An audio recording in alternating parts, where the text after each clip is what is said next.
Great job in relief. Talk about your outing tonight, buddy.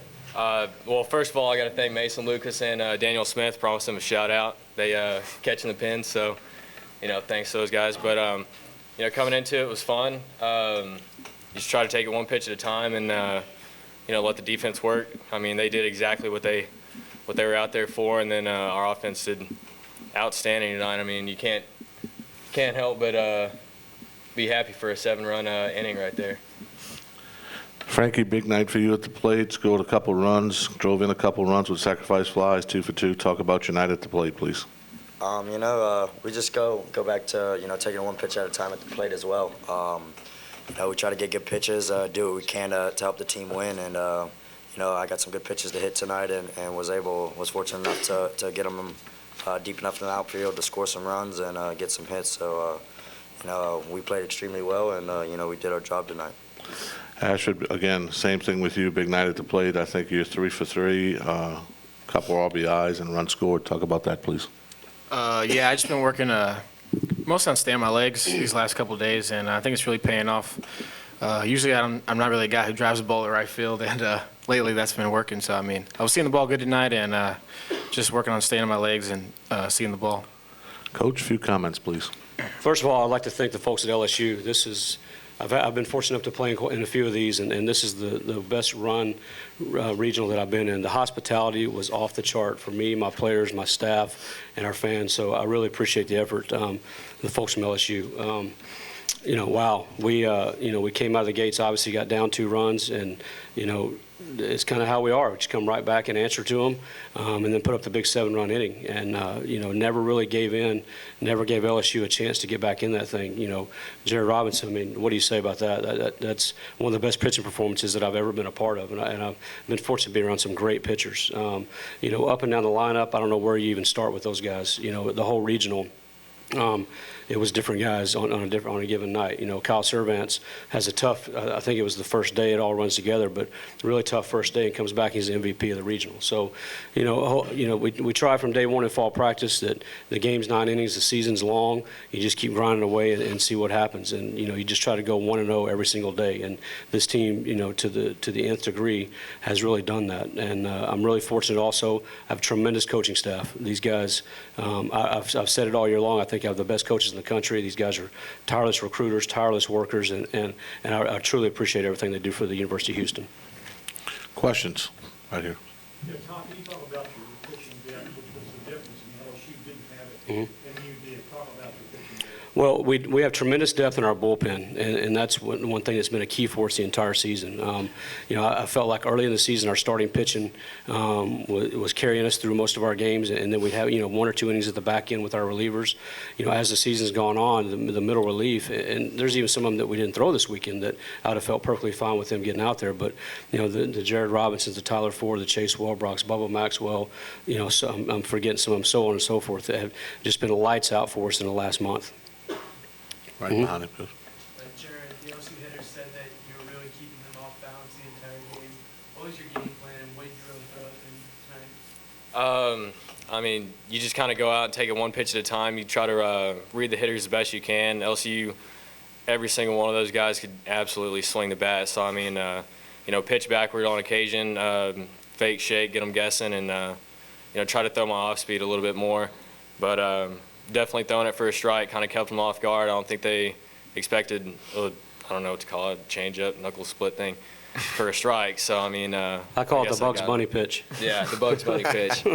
So, but yeah, throwing that for a strike, I mean, definitely gets hitters off guard and seemed to work. Right here.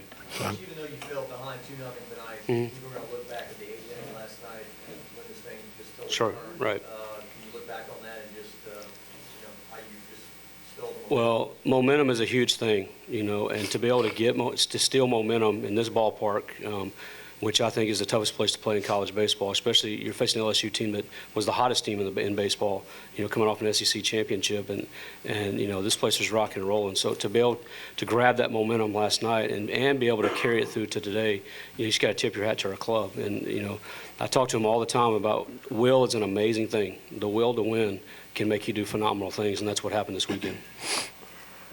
Over here. Coach, just staying with Jared there, is that something you have done in the past, pretty hard to get away with a guy that's got that much going. In regards to, Bring him back and then, as many pitches as you do again. yeah, I mean, at this time of year, it's all hands on deck, and, T. Ford, Wellbrock are ready to roll. Jared has the hot hand right now, so, you do what you can to win the games. Coach, do you have faith that the NCAA bid process will be, fairly administered and they'll put value in you beating the top 8 seed? I do. I don't think there's any question in my mind that we're going to host a super regional. I don't know. Our RPI's got to be around 2 or 3. We came to a national seed regional and won against an unbelievable team. I guess you could say we were the 17th team when it came to hosting. So I don't know what else we can do to get to play at home next weekend. But you know what? We've been on the road 4 straight weeks? 4 straight weekends in a row we've been on the road, going back to conference play, conference tournament, and now here. So, if we do have to go on the road to Texas, we're ready for it. I don't even remember what my house looks like. Over here. Yeah, Ashford, when you guys lost on Saturday to LSU, was there any talk of, man, we hope we get a couple more cracks at this team, or were you guys not even looking that far ahead? Well, I think we played Southeastern first game, right? Mm-hmm. Yeah, we were mostly just worried about that game. We don't like to look too far ahead in the future. We work with a guy named Brian Cannon. He teaches us to only look next 200 feet, and the next 200 feet was beating Southeastern, and we had to beat them in order to beat LSU. And I'm not going to say LSU wasn't on our mind, because it definitely was, but we knew we had to beat them first. And once we took care of that, we took care of LSU again, and then we felt like the momentum was with us, and we just came in today with the same, positive attitude, and we're ready to go. In the back. Yeah, Coach, talk about the statement that the AAC made this weekend, and advancing the same number of teams as the SEC to the Super Regional. Mm-hmm. Well, when all the head coaches got together in our first meeting, we all know each other. We're familiar with the programs, and it's a great league. I thought it was going to be a 3-bid league. Unfortunately, it was only a 2-bidder, but the 2 teams that came out obviously are playing very well. Louisville's an outstanding program. Coach McDonald's done a tremendous job there. Next year we have Tulane and East Carolina coming in, who are tremendous baseball programs. So, I think what will end up happening is it's going to end up being a great baseball conference. Right here. Did you feel like you guys were slighted in the first place, not getting to host a regional, as much as you guys did? I thought we did everything that we possibly could, short of winning our regular season title. We did get swept by Louisville, and that obviously was big on the committee's mind. We were a little banged up that weekend, and it's not an excuse. Louisville has a tremendous team, but I really thought it was going to come down to that championship game, there in the conference tournament that was going to decide it. But it just didn't happen, and I think it bothered me for about 10 minutes. We found out when we got off the plane coming back from the conference tournament, and then you can't.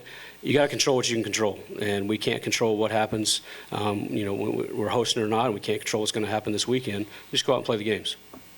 Over here, Coach. Coach, could you go big picture for me? Number of 4s in advance, the number of top seeds, national seeds that are eliminated.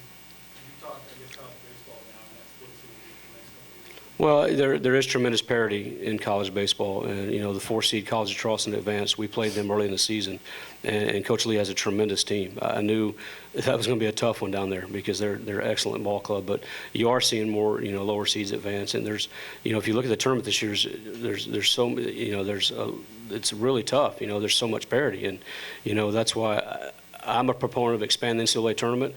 I think there are teams that deserve to play.